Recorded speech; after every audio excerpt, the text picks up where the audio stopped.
Hello listeners, welcome to Telugu romantic love stories. మీరు ఈ ఛానల్ని ఫస్ట్ టైం చూస్తున్నట్లుంటే ప్లీజ్ సబ్స్క్రైబ్ చేయండి. అప్పటికే రావణ్ కళ్ళు కోపంతో ఎరుపెక్కడం నవ్య దృష్టికి చేరలేదు. అక్కడున్న చీరల దగ్గరికెళ్ళి ఓ చీర తీసి నవ్య మొహం మీదకి విసిరాడు. అతనికి ఇవ్వాల్సిన డబ్బులు ఇచ్చేసి 2 నిమిషాలు ఇక్కడి నుంచి ఖాళీ చేసి వెళ్ళిపో అని హుకుం జారీ చేశాడు. అలాగే జ్యువెలరీ వైపు వెళ్ళి ఓ డైమండ్ నెక్లెస్ సెట్ తీసి అది నవ్య చేతిని చాపి ఆ చేతిలో పెట్టి అతనికి ఇవ్వాల్సిన డబ్బులు కూడా ఇచ్చేసి అతనిని కూడా పంపించేశాడు. అంతా కూడా ఓ బొమ్మలా నిలబడి చూస్తూ ఉంది నవ్య. అందరూ వెళ్ళిపోయారు. అక్కడ కేవలం నవ్య, రావణ్ మాత్రమే ఉన్నారు. వంట చేసే ఆ వంట మనిషి, ఆమె కొడుకు కూడా అక్కడి నుంచి వెళ్ళిపోయారు వెనక ఉన్న అవుట్ హౌస్లోకి. ఇప్పుడు చెప్పు, ఏంటి నీ బాధ?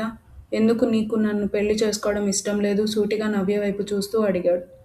నా కారణం ఏంటో నీకు ముందే చెప్పాను. అయినా కాదు కూడదు అంటున్నావు కదా. తల వంచుకొని తాళి కట్టించుకోవడానికి కూడా నేను ఓకే చెప్పాను. కానీ ఇష్టం లేకుండా ఇలాంటి షాపింగ్లు అవి ఇవి చేయమంటే మాత్రం అది నా వల్ల కాదు అంటూ ఆ చీర, నెక్లెస్ సెట్ మళ్ళీ రావణ్ చేతిలోనే పెట్టేస్తూ అక్కడి నుంచి తన గదిలోకి వెళ్ళిపోయింది నవ్య. వెళ్తున్న నవ్య వైపే చూస్తూ ఉండిపోయాడు. వెళ్ళు వెళ్ళు, ఈ ఒక్కరోజు నువ్వు ఇలా బాధపడినంత మాత్రాన ఏం కాదు. రేపు ఈ టైంకి నువ్వే సర్దుకుంటావు. ఆ నమ్మకం నాకుంది. ఇక చూడాల్సిందల్లా ఒకటే, ఆ బామ్మ మనవరాలు ఈ పెళ్లి ఎలా ఆపుతారా అని అనుకుంటూ అవి రెండు తీసుకొని అక్కడి నుండి వెళ్ళిపోయాడు రావణ్ కూడా. ఇక్కడ బామ్మ మనవరాలు మాత్రం తెగ ఆలోచించేస్తూ ఉన్నారు ఏం చెయ్యాలా అని. ఆ రోజు రాత్రి నిద్ర లేకుండా గడిపింది నవ్య. బావ ఎందుకు అర్థం చేసుకోవట్లేదు? ఎందుకు ఇలా మొండి పట్టు పట్టాడు? ఇప్పుడు ఏం చేయాలో ఏంటో? లేదు, ముందు నుంచి నేను అనుకున్న విధంగా చేయడమే కరెక్ట్. ఇప్పుడు సైలెంట్గా ఉండి రేపు ఉదయం బావకి డౌట్ రాకుండా మేనేజ్ చేయాలి అనుకుంటూ అదే విషయం ఆలోచిస్తూ ఎప్పటికో నిద్రలోకి జారుకుంది. ఇక్కడ బామ్మ మనవరాలు కూడా తెగ ఆలోచిస్తూ ఏదో ప్లాన్ తట్టినట్టు బామ్మ మనవరాలికి ఏదో చెప్పింది. అమ్మమ్మ, దొరికితే చచ్చిపోతామే భయపడుతూ బామ్మగారి వైపు చూస్తూ చెప్పింది శ్రీజ. మెడలో పడాల్సిన ఆ 3 ముళ్ళు పడితే ఆ తర్వాత నీ బావకి నిజం తెలిసినా కూడా పర్వాలేదు. ఏం కాదు, అప్పుడు చచ్చినట్టు నిన్ను ఏలుకుంటాడు అన్నారు బామ్మగారు. అంతే అంటావా అయితే? అడిగింది శ్రీజ. అంతే అన్నారు బామ్మగారు. నెక్స్ట్ డే మార్నింగ్ ఆ చీర, నగలు తీసుకొని నవ్య రూమ్ దగ్గరకు వెళ్ళాడు రావణ్. డోర్ కొట్టేసరికి డోర్ ఓపెన్ చేసింది నవ్య. అసలు నవ్యని పట్టించుకోకుండా లోపలికి వచ్చాడు. స్నానం చేశావా? ప్రశ్నించాడు తను తెచ్చిన వాటిని డ్రెస్సింగ్ టేబుల్ మీద పెడుతూ. లేదు, రావణ్ వైపు చూడకుండా ఎటో చూస్తూ బదిలిచ్చింది నవ్య. అవునా, సరేరా, నీకు అంత ఆశగా ఉంటే నేను మాత్రం కాదనగలనా? ముందు నీకు నేనే స్నానం చేయించి రెడీ చేస్తాను అంటూ ముందుకి అడుగులు వేశాడు రావణ్. అమ్మో, బావ చెప్పినట్టే చేస్తాడు అనుకుంటూ ఏదో మాట్లాడే లోపే 2 చేతులతో తనని ఎత్తుకొని వాష్రూమ్ వైపు నడిచాడు. బావా అంటూ ఏదో మాట్లాడబోయింది. ఇంతలో తనని నిలబెట్టి అసలు తనతో మాట్లాడకుండా తన నైట్ షర్ట్ బటన్స్ మీద చెయ్యి వేశాడు. అలా వేయగానే శుతిమెత్తని ఆమె అందాలు అతనికి తాకాయి. ఒక్కసారిగా నవ్యలో ఏదో తెలియని ఒక రకమైన అలజడి. రావణ్ తన చేతిని కొంచెం కొంచెం కిందకి తీసుకువెళ్తూ అందంగా ఊరిస్తూ ఉన్న నడుము మడతపై వెళ్ళాయి అతని చేతులు. రావణ్ అలా చేసేసరికి ఒక్కసారిగా కళ్ళు పెద్దవి చేసి రావణ్ వైపు చూసింది. అతని కళ్ళలో ఏదో రకమైన భావన. అది ఇంతకుముందు ఎప్పుడూ తను చూడలేదు. అది కోపం మాత్రం కాదు, ప్రేమతో కూడిన ఇంకేదో భావన ఉంది ఆ కళ్ళల్లో. ఇప్పుడు బావ ఏం చేయబోతున్నాడు? కొంపతీసి నన్నేం చేయడు కదా అనుకుంటూ ఉంది భయంగా. షవర్ ఆన్ చేశాడు రావణ్. మొత్తంగా తడిచిపోతోంది. మొత్తంగా తనని తడిపేశాడు. పూర్తిగా తడిచిపోయి తన ఒంటికి అతుక్కుపోయి ఉన్న ఆమె బట్టలు. నవ్య వైపు నుంచి చూపు తిప్పుకుంటూ మర్యాదగా స్నానం చేసిరా, లేదంటే నేనే దగ్గరుండి పసిపాపకి చేయించినట్టు చేయించాల్సి వస్తుంది వార్నింగ్ టోన్లో చెప్పాడు. దెబ్బకి భయపడి రావణ్ వెళ్ళిన వెంటనే నీట్గా తల స్నానం చేసింది నవ్య. స్నానం చేసి బయటికి రాగానే అక్కడ 2 అమ్మాయిలు కనిపించారు. మేడం, మీరు ఫాస్ట్గా బ్లౌజ్ ఇంకా శారీ పెట్టికోట్ వేసుకుంటే మేము చీర కట్టేస్తాము అన్నారు వాళ్ళు కొంచెం భయంగానే. ఎలాంటి భావం లేకుండా వాళ్ళు ఇచ్చిన బ్లౌజ్, ఆ శారీ, పెట్టికోట్ రెండూ వేసుకుంది. తను రాగానే అందంగా చీర కట్టి అద్దం ముందు కూర్చోబెట్టారు. తన కళ్ళు వర్షిస్తూనే ఉన్నాయి. శ్రీజకి ఇచ్చిన మాట నిలబెట్టుకోలేకపోతున్నాను. ఆ ఇంట్లో అందరి దృష్టిలో ఒక మోసగత్తెలా మిగిలిపోతున్నాను. ఇక నుంచి ఆ ఇంట్లో ఎవ్వరి ఆదరణ నాకుండదు అనుకోగానే ఇప్పుడు మాత్రం ఉందనుకుంటున్నావా అంటూ ప్రశ్నించింది ఆమె మనస్సాక్షి. చెప్పు, ఆ ఇంట్లో నిన్ను తమ అవసరాలకి వాడుకున్న వాళ్లే తప్ప నీతో ప్రేమగా ఒక్కరైనా మాట్లాడారా? ఒక్క నీ బావ తప్ప. ఆఖరికి నిన్ను కన్న తండ్రికి కూడా నువ్వంటే చిన్నచూపే. మరి అలాంటిది నువ్వు ఎవరి కోసం ఈ పెళ్ళిని, మీ బావతో ముడిపడిపోతున్న అందమైన నీ జీవితాన్ని త్యాగం చేసుకోవాలనుకుంటున్నావు? ఆలోచించు నవ్య. ఇప్పుడు నువ్వు మీ బావకి వ్యతిరేకంగా ఏమైనా చేస్తే అటు ఆ ఇంట్లో వాళ్ళు మాత్రమే ప్రేమ అభిమానాలతో పాటు నీ బావ ప్రేమ కూడా నోచుకోలేవు. కనీసం ఒక్కరి ప్రేమ అయినా పొందు అంటూ మనసాక్షి పోరు పెడుతుంటే అదెలా కుదురుతుంది? బావ శ్రీజాని పెళ్లి చేసుకుంటే ఆ ఇంట్లో అందరూ బావని బాగా చూసుకుంటారు కదా! నన్ను పెళ్లి చేసుకుంటే నాతో పాటే బావ కూడా ఆ ఇంట్లో ఎవరి ప్రేమకి నోచుకోడు ఆలోచిస్తూ ఉంది. తన ఆలోచనలు ఇలా ఉండగానే తనని అందంగా పెళ్లి కూతురులా ముస్తాబు చేసి అక్కడి నుంచి వెళ్ళిపోయారు. వాళ్ళు వెళ్ళిపోగానే ఆ రూమ్‌లోకి ఎంటర్ అయ్యాడు రావణ్. నవ్యని అలా చూడగానే 2 ఏళ్ల కిందట పెళ్లి కూతురుగా తనని చూసిన క్షణం గుర్తుకు వచ్చింది. అది గుర్తుకు రాగానే అంత పాషాణ హృదయం కూడా ఒక్కసారిగా కరిగిపోయింది. 2 సంవత్సరాల ముందు జరిగిన సంఘటనలు అన్నీ కళ్ళ ముందు మెదులుతూ ఉన్నాయి. అప్రయత్నంగా అతని కళ్ళు చెమ్మగిల్లడంతో పాటు ఎరుపెక్కాయి. ఏవో ఆలోచనలు వస్తూ ఉంటే బలంగా కళ్ళు మూసి తెరిచాడు రావణ్. రావడం అద్దంలో చూసి లేచి నిలబడింది. పద టైమవుతోంది అని తన చేతిని పట్టుకొని ముందుకు అడుగులు వేశాడు. బావ నా మాట అంటూ మాట్లాడుతున్నదల్లా రావణ్ చూపులలో ఉద్రిక్తతను భయపడి వెనక్కి తగ్గింది. ఈరోజు ఎట్టి పరిస్థితుల్లోనూ మన పెళ్లి జరుగుతుంది. జరిగి తీరుతుంది అన్నాడు రావణ్. కిందకి దిగి హాల్లో రైట్ సైడ్‌కి ఉన్న దేవుడి మందిరం దగ్గరికి తీసుకువెళ్ళాడు. దేవుడికి దండం పెట్టుకో. దేవుడి ముందు చేతులు జోడించి నమస్కరిస్తూ చెప్పాడు. గట్టిగా శ్వాస తీసుకొని వదిలి దేవుడికి దండం పెట్టుకొని ఆ చేతులు తీసుకెళ్ళి తన పొత్తి కడుపు మీద పెట్టుకొని అమ్మా! అమ్మా! అంటూ అరుస్తూ నొప్పికి విలవిలలాడిపోతూ కిందకి ఒరిగిపోయింది. నవ్య! నవ్య! నువ్వు బానే ఉన్నావా? కంగారు అతని మాటల్లో స్పష్టంగా తెలుస్తోంది. బావా! ఇప్పుడు నేను గుడికి రాలేను. పెళ్లి చేసుకోలేను. బాధకి విలవిలలాడిపోతున్నట్టే నటిస్తూ చెప్పింది నవ్య. ఏంటి? ఎందుకు? ప్రశ్నించాడు రావణ్. అది బావా మరేమో నాకు పీరియడ్స్ వచ్చాయి. ఈ టైంలో పెళ్లి చేసుకోవడం మంచిది కాదు బావా చెప్పింది నవ్య తలదించుకొని. ఏంటి ఇదో కొత్త నాటకమా? పెళ్లి గురించి తప్పించుకోవడానికి నీకు ఇంకో కొత్త సాకు దొరకలేదా? గర్జిస్తూ అడిగాడు రావణ్. లేదు బావ నేను నిజంగానే చెప్తున్నాను. నాకు పీరియడ్స్ వచ్చాయి ఇబ్బందిగానే చెప్పింది నవ్య. నాటకాలు ఆడుతున్నావా? నాకు తెలిసే నువ్వు ఇలాంటిదేదో చెప్తావని. మర్యాదగా నిజం ఒప్పుకో. లేదంటే ఇప్పుడు నేను డాక్టర్‌ని పిలుస్తాను. ఆవిడ వచ్చి చెక్ చేశాక నువ్వు పీరియడ్స్‌లో లేవు అని తెలిస్తే మాత్రం ఈరోజు నిన్ను నా చేతుల్లో నుంచి ఆ భగవంతుడు కూడా కాపాడలేడు హెచ్చరిస్తున్నట్టే చెప్పాడు. రావణ్ స్వరం వింటూ భయం మొదలైంది. అమ్మో! ఒకవేళ నిజంగా నేను పీరియడ్స్‌లో లేను అని బావకి తెలిస్తే నిజంగా నన్ను చంపినా చంపేస్తాడు. కానీ ఇప్పుడు అది నాటకం అని ఒప్పుకున్నా కూడా నన్ను చంపేస్తాడు. ఏదైతే అది అయింది అనుకొని మౌనంగా ఉండిపోయింది నవ్య. నవ్య! నీ మౌనం సమాధానం కాదు. నాకు సమాధానం కావాలి. నిజంగా నువ్వు పీరియడ్స్‌లో ఉన్నావా? ఇంక నువ్వు ఆ మాట మీద ఉంటే ఇప్పుడే డాక్టర్‌కి కాల్ చేస్తున్నాను అంటూ మొబైల్ తీసి డాక్టర్‌కి కాల్ చేశాడు. డాక్టర్ మీరు ఇంట్లోకి రండి. తను చెప్పాల్సిందే చెప్పి కాల్ కట్ చేశాడు రావణ్. అంటే ముందే డాక్టర్‌ని కూడా ఇక్కడే పెట్టాడా అనుకుంటూ భయపడుతూ ఉంది నవ్య. డాక్టర్ లోపలికి వస్తున్న క్షణక్షణం గడిచే కొద్దీ నవ్యలో ఆ భయం, ఆందోళన, టెన్షన్ పెరిగిపోతున్నాయి. అంత చలిలో కూడా మండుటెండలో ఉన్నట్టు చెమటతో తడిచిపోయింది ఆమె దేహం. చెప్పండి సార్ లోపలికి వస్తూనే అడిగింది డాక్టర్. ఆ అమ్మాయిని తీసుకువెళ్ళి తను నిజంగా పీరియడ్స్‌లో ఉందో లేదో చెక్ చేసి చెప్పండి. నవ్య వైపు వేలు పెట్టి చూపిస్తూ చెప్పాడు రావు. రండి మేడం వినయంగా నవ్యని తీసుకొని రూమ్‌లోకి వెళ్ళింది డాక్టర్. డాక్టర్ సమాధానమేంటా అని ఆతృతగా ఎదురుచూస్తున్నాడు రావణ్. సరిగ్గా అప్పుడే ఆ ఇంటి మెయిన్ డోర్ ముందు ఆగింది ఒక కారు. ఆ కారులో నుంచి దిగింది ఓ 3.5 సంవత్సరాల చిన్న పాప తనతో పాటే తన తల్లి. దిగుతూనే దామ్ దామ్ రామ్ అంటూ ముద్దు ముద్దుగా పిలుస్తూ మెట్లు ఎక్కుతూ అంది ఆ పాప. ఆ మాటలు వినగానే అప్రయత్నంగా డోర్ వైపు చూశాడు. అక్కడ ఆ చిన్న పాపాయి బుడిబుడి అడుగులు వేసుకుంటూ లోపలికి నడుచుకుంటూ వస్తుంటే అప్పటి వరకు ఉన్న కోపం, అసహనం పోయి దాని ప్లేస్‌లో చిన్న చిరునవ్వు. బేబీ అంటూ ముందుకు నడిచాడు రావణ్. దామ్ అంటూ రావణ్ తనకి కనిపించగానే వచ్చిరాని పరుగులు తీస్తూ నేల మీద పడిపోయింది. అయ్యో! అంటూ ఫాస్ట్‌గా అక్కడికి వచ్చి పాపని తన చేతుల్లోకి తీసుకున్నాడు రావణ్. అప్పటికే నేల మీద పడిపోవడం వల్ల పెదవికి చిన్న దెబ్బ తగిలి లైట్‌గా రక్తం వస్తుంది. అది చూసి ఏడుస్తూ ఉంది పాప. తనని ఓదారుస్తూ ఊరుకోబెడుతున్నాడు రావణ్. పాపని తీసుకొని లోపలికి వచ్చి సోఫాలో కూర్చొని తనని ఆడిస్తూ, కొడుతూ తన ఏడుపు ఆపించే ప్రయత్నం చేస్తున్నాడు. అప్పుడే ఆ ఇంట్లోకి ఎంటర్ అయింది ఒక అమ్మాయి. అదే ఆ పాప తల్లి. పాప ఏడుస్తూ ఉండడం చూసి కంగారుగా రావణ్ దగ్గరికి వచ్చింది. రామ్ పాపకేమైంది? కంగారు ఆమె మాటల్లో స్పష్టంగా ప్రతిధ్వనిస్తోంది. అది నన్ను చూసిన ఎక్సైట్‌మెంట్‌లో పరిగెడుతూ వచ్చి కింద పడిపోయింది. లైట్‌గా పెదవి చిట్లి రక్తం వస్తోంది. పాపని ఆ అమ్మాయికి చూపిస్తూ చెప్పాడు. ఇలా ఇవ్వు రామ్ పాపని అంటూ పాపని తన చేతుల్లోకి తీసుకొని ఊరుకోబెడుతూ ఉంది. ఒక 5 నిమిషాలకి పాప ఏడవడం ఆపేసింది. "మీరిక్కడే కూర్చోండి, ఇప్పుడే వస్తా" అంటూ లేచి నవ్య రూమ్ వైపు నడిచాడు. అప్పుడే బయటికి వచ్చింది డాక్టర్. "ఏమైంది డాక్టర్? తను నిజంగానే పీరియడ్స్‌లో ఉందా? లేదంటే ఇది నాటకమా?" ఆమె వైపు చూస్తూ ప్రశ్నించాడు.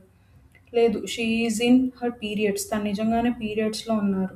యూ కెన్ ట్రస్ట్ మీ" అంటూ రావణ్‌కి చెప్పేసి కిందకి వచ్చారు. ఆమె వెనకే వచ్చాడు రావణ్ కూడా. "డాక్టర్, నా పాపకి దెబ్బ తగిలింది. కొంచెం చూస్తారా?" పాప వైపు చూపిస్తూ అడిగాడు. డాక్టర్ పాప దగ్గరికి వెళ్ళింది. పాప పెదవి చిట్లి రక్తం రావడంతో "బాగా నొప్పిగా ఉందా తల్లీ?" ప్రశ్నిస్తూ అడిగారు డాక్టర్. అంటూ తలూపింది. పాప కోసం ఒక ఆయింట్మెంట్ తీసి అది ఆమె చేతిలో పెడుతూ, "ఈ ఆయింట్మెంట్ పడుకునే ముందు ఒకసారి అప్లై చేయండి, తగ్గిపోతుంది" అంటూ రావణ్ వైపు చూసి చెప్పి అక్కడి నుంచి వెళ్ళిపోయిందావిడ. ఇంతకీ నవ్య ఎక్కడా? అడిగింది ఆమె ఎలాంటి భావం లేకుండా. "తను తన గదిలో ఉంది సిరి. ఈ రోజు పెళ్లి జరగడం లేదు" చెప్పాడు రావణ్. "వాట్? ఈ పెళ్లి జరగడం లేదా? కానీ ఎందుకు రామ్? ఏమైంది?" నొసలు చిట్లిస్తూ అడిగింది. "తను తన పీరియడ్స్‌లో ఉంది. అందుకే ఇప్పటికి పెళ్లి అవ్వడం లేదు. ఇంకో 5 రోజుల తర్వాత పెళ్లికి ముహూర్తం" అన్నాడు రావణ్. పాప రావణ్ వైపు చూస్తూ, "దామ్, నేను ఆడుకుంటా నీతో" వచ్చిరాని మాటలతో 2 చేతులు రావణ్‌కి ఇస్తూ అడిగింది పాప. పాపనెత్తుకున్నాడు రావణ్. పాప రావణ్ జుట్టు పీకేస్తూ రావణ్‌తో తనకి వచ్చిరాని మాటలన్నీ చెబుతూ ఉంది. పనిలో పనిగా తల్లి మీద కొన్ని కంప్లెయింట్స్ కూడా ఇచ్చింది. "బూసావా, మమ్మ ఎలా బెదురుతుందో చూసావా?"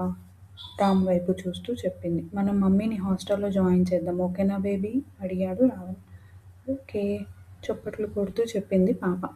"సరిపోయింది. ఇద్దరు కలిసి నన్ను హాస్టల్లో పెట్టేస్తారా? నేనే నిన్ను రేపు హాస్టల్లో వేసేస్తా" కోపం నటిస్తూ చెప్పింది సిరి. "పో, నేను పాను. దువ్వే పో, వెళ్ళి ఆడుకో, అడ్మిట్ అవ్వు" రావణ్ చుట్టూ చేతులు బలంగా వేసి చెప్పింది. రావణ్ పాపని సిరి చేతిలో పెట్టి అక్కడి నుంచి పైకి వెళ్ళాడు. మంచం మీద కూర్చొని ఉంది నవ్య. తన దగ్గరికి వెళ్ళాడు. "ఇంకా ఏమైనా పరీక్షలు, చెకింగ్స్ మిగిలిపోయాయా?" ఎలాంటి భావం లేకుండా అడిగింది నవ్య. సిరి పాపను తీసుకొని వచ్చింది. ఆ ఒక్క ముక్క నవ్యకి చెప్పి అక్కడి నుంచి కిందకి వెళ్ళిపోయాడు. "సిరి వచ్చిందా?" అనుకుంటూ అక్కడి నుంచి బయటికి వచ్చింది. కింద హాల్లో సిరి పాపని ఎత్తుకొని కనిపించడంతో ఒక్కసారిగా కళ్ళలో నీళ్లు తిరిగాయి. తన దగ్గరికి వెళ్ళాలి అనుకుంది కానీ మొహం చల్లలేదు. తిరిగి తన రూంలోకి వెళ్ళిపోయింది. రావణ్ విక్రమ్ వైపు చూస్తూ, "ఇక నుంచి సిరి, రిషి, పాప కూడా ఇక్కడే ఉంటారు. దానికి ఏర్పాట్లు చూడు" చెప్తూ స్టడీ రూంలోకి వెళ్ళిపోయాడు. ఆ మాట విన్న పాప సంబరంతో ఎగిరి గంతేసి, సిరి మాత్రం షాక్ అయి అలా ఉండిపోయింది. "ఇదేంటి? నేనిక్కడుండాలా? రామ్ తెలిసే చేస్తున్నాడా? తెలీక చేస్తున్నాడా? నేనిక్కడ ఉండలేను. రామ్‌కి చెప్పాలి" అనుకుంటూ, "రిషి బంగారం, నువ్విక్కడే ఉండు. మమ్మీ ఇప్పుడే వచ్చేస్తుంది" అంటూ విక్రమ్ వైపు చూసి, "విక్రమ్ గారు, కొంచెం పాపని ఎటూ వెళ్ళకుండా చూసుకుంటారా? ఇప్పుడే రామ్‌తో మాట్లాడి వస్తాను" అభ్యర్థనగా విక్రమ్ వైపు చూస్తూ అడిగింది. "అయ్యో, మీరు వెళ్ళండి, నేను పాపని చూసుకుంటాను" అన్నాడు. రావణ్ దగ్గరికి వెళ్ళింది సిరి. తను తన ల్యాప్టాప్ ముందు వేసుకొని ఏదో వర్క్ చేస్తూ కనిపించాడు. "రామ్" ధైర్యం చేసి పిలిచింది సిరి. రావణ్ తలెత్తకుండా, "సిరి, నేను ఆల్రెడీ నిర్ణయం తీసేసుకున్నాను. ఇక నుంచి ఎవ్వరూ లేనట్టు నువ్వు, పాప ఒక్కళ్ళే ఆ ఇంట్లో ఉండడం నాకు ఇష్టం లేదు. ఇక్కడ నేను, నవ్య కూడా ఒంటరిగానే ఉన్నాం. నువ్వు, పాప ఇక్కడ ఉంటే మాకు కూడా బావుంటుంది. నువ్వు కూడా పాత జ్ఞాపకాల నుండి బయటపడగలవు. ఆలోచించుకో. వద్దు అని మాత్రం చెప్పకు. నువ్వు నేను లేకుండా ఉండగలవేమో, పాప నేను లేకుండా ఉండలేదు. అయినా నువ్వేమనుకుంటున్నావు? నాకు చెప్పకుండా స్టేట్ వెళ్ళిపోతే నిన్ను వెతికి పట్టుకోలేను అనుకుంటున్నావా? నువ్వు ఈ భూమి మీద ఎక్కడ ఉన్నా సరే క్షణాల మీద నిన్ను వెతికి నా దగ్గరికి తెచ్చుకుంటాను. ఆ విషయం నీకు ఎందుకు అర్థం కావట్లేదు సిరి? బాధ నిండిన హృదయంతో ప్రశ్నించాడు రావణ్. "అది కాదు రామ్, నేను నీకు, నవ్యకి మధ్య ఉండడం కరెక్ట్ కాదు. తను కూడా కంఫర్టబుల్గా ఫీల్ అవ్వదు. నేను నీ పెళ్ళి అన్నావని ఇక్కడికి వచ్చాను. లేదంటే అసలు రాకపోయి ఉండేదాన్ని" తలదించుకొని సమాధానం చెప్పింది సిరి. "సిరి, నాకు కోపం తెప్పించకుండా ఇప్పటికే చాలా కూల్గా మాట్లాడుతున్నాను. నీకు బాగా తెలుసు నేనొకప్పటి రామ్‌ని కాదు. అయినా నా శాయశక్తులా ప్రయత్నిస్తున్నాను మీతో రామ్‌లా ఉండడానికి. నన్ను మీ దగ్గర కూడా రావణ్‌గా మార్చకు. అది నీకే మంచిది కాదు. ఇంకా ఎక్కువ చేశావంటే ఏం చేస్తానో కూడా నాకే తెలీదు. కాబట్టి ఇక్కడి నుండి వెళ్ళిపో. వెళ్ళిపో అన్నదానికి అర్థం ఇంట్లో నుంచి కాదు, ఈ రూమ్‌లో నుంచి మాత్రమే" కోపం, అసహనం అతని మాటల్లో స్పష్టంగా తెలుస్తోంది. "సరే, నువ్వు అందరితో రావణ్‌లా ఉంటే నాతో, రిషితో కూడా నువ్వు అలాగే ఉండు. ఇక్కడ మమ్మల్ని ఉంచుతున్నాను అంటున్నావు కదా? కాదు, మమ్మల్ని ఒక అద్దాల మేడలో బంధించి ఉంచుతున్నావు. మమ్మల్ని పోషిస్తూ మా అవసరాల్ని చూసుకుంటున్నావు కదా? నువ్వు చెప్పినట్టు వినడం నా బాధ్యత. అలాగే కానీ రామ్, సారీ. ఇక నుంచి అలా పిలవాలి అనుకోవట్లేదు. అందరిలాగే నాకు కూడా నువ్వు రామ్ కాదు, రావణ్ అని చెప్తున్నావు కదా! అందుకే ఇక నుంచి నేను కూడా అందరిలానే రావణ్ అనే పిలుస్తాను. కన్నీళ్లతో తన అభిప్రాయం మొత్తం రావణ్ ముందు పెట్టి అక్కడి నుండి వెళ్ళిపోయింది సిరి. వెళ్తున్న సిరి వైపే కన్నీళ్లతో చూస్తూ ఉన్నాడు రావణ్. ఏది ఏమైనా సరే నీ బాధ్యత నాది. నా వల్ల నీకు జరిగిన అన్యాయానికి నేనే కదా నీకు న్యాయం చేయాలి, చేస్తాను. నీకు సరైన న్యాయం చేస్తాను అనుకుంటూ కాసేపే ఆ విషయం గురించి ఆలోచనలో పడిపోయాడు. బయటకి వచ్చిన సిరి రిషి దగ్గరికి వచ్చి థ్యాంక్స్ విక్రమ్ గారు పాపని చూసుకున్నందుకు. విక్రమ్ కూడా ఏం మాట్లాడకుండా అక్కడి నుండి వెళ్ళిపోయాడు. మమ్మీ, మనం రామ్ దగ్గరికి పోదామా? సిరి వైపే కుతూహలంగా చూస్తూ ప్రశ్నించింది ఆ చిన్నారి. కూతురు మనసు ఎరిగిన తల్లి చిన్నగా చిరునవ్వు నవ్వి అవును, ఇక నుంచి మనం నీ రామ్ దగ్గరే ఉంటున్నాం చెప్పింది. హే లామ్ లామ్ అంటూ వచ్చి రాణి పరుగు తీస్తూ రావణ్ చుట్టూ వెతుకుతూ ఉంది. సిరి పాపని తీసుకొని నా రూంలోకి రా వినిపించింది రావణ్ వాయిస్. సిరి రావణ్ చెప్పినట్టే పాపని తీసుకొని రావణ్ రూమ్ దగ్గర వదిలి అక్కడి నుంచి వెళ్ళిపోయింది. సిరి రిషి వచ్చిన దగ్గర నుంచి అస్సలు బయటికి రాలేదు నవ్య. అసలు సిరిని ఎందుకు తీసుకొచ్చాడు బావ? ఏం జరుగుతుంది? ఇప్పటికే నేను కుమిలి కుమిలి చస్తున్నాను. కానీ మళ్ళీ ఇలా చేస్తే ఏంటి అర్థం? అనుకుంటూ అదే విషయం ఆలోచిస్తూ ఉంది. తన వర్క్ చేసుకుంటూనే రిషితో మాటలు చెప్తున్నాడు రావణ్. మనం ఆంటీ దగ్గరికి వెళ్దామా? పాపని ఎత్తుకుంటూ అడిగాడు. ఎవరు? రావణ్ వైపు చూస్తూ అడిగింది. ఎవరు అంటే ఏం చెప్తాను? నాకు కాబోయే భార్య. అంటే నీకు ఆంటీ అవుతుంది అన్నాను రావణ్. అంటూ తల గుండ్రంగా ఊపుతూ రావణ్ బుగ్గ మీద ముద్దు పెట్టింది. రావణ్ రిషిని తీసుకుని అక్కడి నుండి నవ్య దగ్గరికి వెళ్ళాడు. నవ్య డోర్ ఓపెన్ చేయి స్వరంలో వినిపిస్తున్న రావణ్ వాయిస్కి వెళ్ళి డోర్ ఓపెన్ చేసింది నవ్య. అక్కడ రావణ్ చేతిలో రిషి ఇద్దరిని లోపలికి రమ్మని దారిస్తున్నట్టు పక్కకు తప్పుకుంది. రామ్ నవ్య వైపు చూస్తూనే ఆ రూంలోకి అడుగుపెట్టాడు. ఎలా ఉంది? స్టమక్ పెయిన్‌గా ఉందా? మంచం మీద కూర్చొని రిషిని తన ఒళ్ళో నుంచి మంచం మీదకి షిఫ్ట్ చేస్తూ అడిగాడు. మరీ అంత ఎక్కువగా కాదు నిలబడి చెప్తుంది. పాప తెలుసు గదా రిషిత. నువ్వే పేరు పెట్టావు కదా! తెలీకుండా ఎలా ఉంటుందిలే ఆమె వైపు చూస్తూ అన్నాడు. ఇప్పుడెందుకు నన్ను ఇంత చిత్రవద చేస్తున్నాడు? పాతవన్నీ ఎందుకు గుర్తు చేస్తున్నాడు? అనుకుంటూ అసహనంగా కళ్ళు మూసుకొని తెరిచింది. అప్పుడనగా ఆమె కళ్ళల్లో నీళ్లు తిరిగాయి. రావణ్ తన చేత్తో పాపని ఆడిస్తూనే ఇంకోవైపు నవ్యని గమనిస్తూ ఉన్నాడు. గతం తాలూకు జ్ఞాపకాలు ఆమెని వెంటాడుతున్నాయని విషయం అతనికి అర్థమైంది. ఎలాంటి భావం లేకుండా నవ్య వైపే చూస్తూ జరిగిందేదో జరిగిపోయింది. వెళ్ళి ఒకసారి సిరితో మాట్లాడు. రిషితో ఆడుకో. నీకు కూడా కొంచెం రిలీఫ్ ఉంటుంది. నువ్వు కుటుంబం కుటుంబం అనుకొని నమ్మి ఆరాధించే వాళ్ళకంటే ఈ తల్లి కూతుర్లు 100 రెట్లు కాదు 1000 రెట్లు బెటర్. అసలు వాళ్ళకి వీళ్ళకి పొంతన కూడా లేదు కాబట్టి నిన్ను నువ్వు మార్చుకుంటే బాగుంటుంది నవ్య. ఎలాంటి సమాధానం ఇవ్వకుండా అక్కడి నుంచి బాల్కనీ డోర్ ఓపెన్ చేసి బాల్కనీలోకి వెళ్ళిపోయింది. ఎలా మర్చిపోమంటావు బావ? నా వల్ల సిరికి తగిలింది దెబ్బ కాదు. అది మానిపోవడానికి నేను తన జీవితాన్ని లాగేసుకున్నాను. నా కారణంగా ఒక నిండు ప్రాణం పోయింది. అది మర్చిపోయి ఎలా ఉండమంటున్నావు బావ? ఆలోచిస్తూ కన్నీళ్లకు స్వేచ్ఛనిచ్చింది నవ్య. కాసేపటికి తనని తాను కంట్రోల్ చేసుకుంటూ అక్కడికి వచ్చింది. అక్కడ నవ్వుతూ పాపతో ఆడుతున్న రావణ్ని చూస్తూ 2 ఏళ్ల క్రితం తనతో ఉండి తన రామ్ గుర్తొచ్చాడు. నువ్వు కేవలం రామ్‌లా ఉండేది రిషి దగ్గర మాత్రమే అని నాకు తెలుసు బావ. నీ ప్రేమకి ఈ జన్మలో నేను నోచుకోలేను. ఎప్పటికైనా నువ్వు శ్రీజ భర్తవే అనుకుంటూ వాళ్ళనే చూస్తూ ఉండిపోయింది. లామ్, అటు చూడు అంటూ డోర్ దగ్గరున్న నవ్య వైపు చూపించింది రిషి. అటువైపు చూసిన రావణ్‌కి నవ్య వాళ్ళనే గమనిస్తూ కనిపించింది. అక్కడ అలా నిల్చొని చూస్తూ ఉండే బదులు వచ్చి పాపతో మాట్లాడొచ్చు కదా! పాపతో ఆడుకోవచ్చు కదా! ఇలాంటివి చేతకాదు కానీ మాటలు ఇవ్వడాలు, వేరే వాళ్ళ కోసం త్యాగాలు చేయడాలు మనకి బాగా వస్తాయి. అలాంటి వాటిలో ముందుంటాం కదా! నవ్య పాపం రిషికి తెలీదు కదా! అందుకే నిన్ను రమ్మంటోంది. వెటకారం ప్లస్ కోపం ప్లస్ అసహనం మాటల్లో స్పష్టంగా కనిపిస్తున్నాయి. బావ చెప్తున్న దాన్ని బట్టి నేను శ్రీజకి ఇచ్చిన మాట బావకి తెలిసిపోయిందని అర్థమైంది. కానీ అది ఎలా సాధ్యం? అనుకుంటూ మెల్లగా అక్కడికి వస్తున్న టైంలో అప్పుడే డోర్ ఓపెన్ చేసింది సిరి. సిరిని చూసిన వెంటనే వెనక్కి తిరిగిపోయింది నవ్య. సిరి నవ్య వైపు చూసింది. తను అలా మొహం చాటేయడం సిరిలో కోపాన్ని తెప్పించింది. జరిగిందేదో జరిగిపోయింది. ఇంకా నేను అదే పట్టుకొని ఉంటాను అని నవ్య అనుకుంటుందా? కనీసం పలకరింపుగా ఒక నవ్వు కూడా నవ్వలేదు. జరిగిన దాంట్లో తన తప్పు లేదు అని నేను నమ్ముతున్నాను కదా! అయినా ఇంకా అదే విషయం దగ్గర ఆగిపోయింది. పాపం నన్నే ఇలా చూస్తుంది అంటే రామ్‌ని ఇంకెలా ఆడుకుంటుందో అనుకుంటూ రావణ్ వైపు చూస్తూ, రామ్ పాప పడుకునే టైం అయింది. ఇలా ఇవ్వు దాన్ని అంటూ పాపని తీసుకొని అక్కడి నుండి వెళ్ళిపోయింది. సిరి పాపని తీసుకొని వెళ్ళిపోయాక రావణ్ వెళ్ళి డోర్ క్లోజ్ చేసి నవ్య దగ్గరికి వచ్చాడు. అసలేంటి నీ ప్రాబ్లం? అసలొక మనిషిని పలకరించే పద్ధతి ఇదేనా? తనేమో నువ్వున్న రూమ్‌లోకి వస్తే మొహం చాటేస్తున్నావు. పాపం తను ఎంత బాధపడుతుందో నీకు తెలుస్తుందా? తన రెక్క పట్టుకొని కదుపుతూ అడిగాడు. ఒకరి బాధతో నాకు పని లేదు. తనే కాదు నేను కూడా బాధపడుతున్నాను. ఆ విషయం నీకు అర్థం కావట్లేదా బావ? నీకు అందరి గురించి అర్థమవుతుంది. అందరి బాధ తెలుస్తుంది. నా బాధ, నా కష్టం మాత్రం నీకు తెలీదు కదా! విరక్తిగా ఒక నవ్వు నవ్వుతూ చెప్పింది. అంతే ఎక్కడ కాలింది రావణ్‌కి అని అతని కళ్ళు క్షణాల్లో ఎర్రబడ్డాయి. చేతి నరాలు ఉబ్బి బయటికి వచ్చి తేలాయి. నవ్య గొంతు పట్టుకొని గోడకి ఆంచి పైకి లేపాడు. ఏం మాట్లాడుతున్నావే? నాకు నీ బాధ పట్టదు కదా! నాకు నీ కష్టం తెలీదు. ఇదే కదా అసలు ఏంటి నీ బాధ? ఎందుకు నాలో ఉన్న రాక్షసుడిని తట్టి లేపుతున్నావు? ఎందుకు?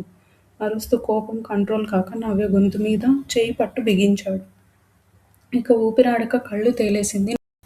నెక్స్ట్ అప్డేట్‌లో కలుద్దాం. Please like, comment, subscribe and share it with your friends. Thank you.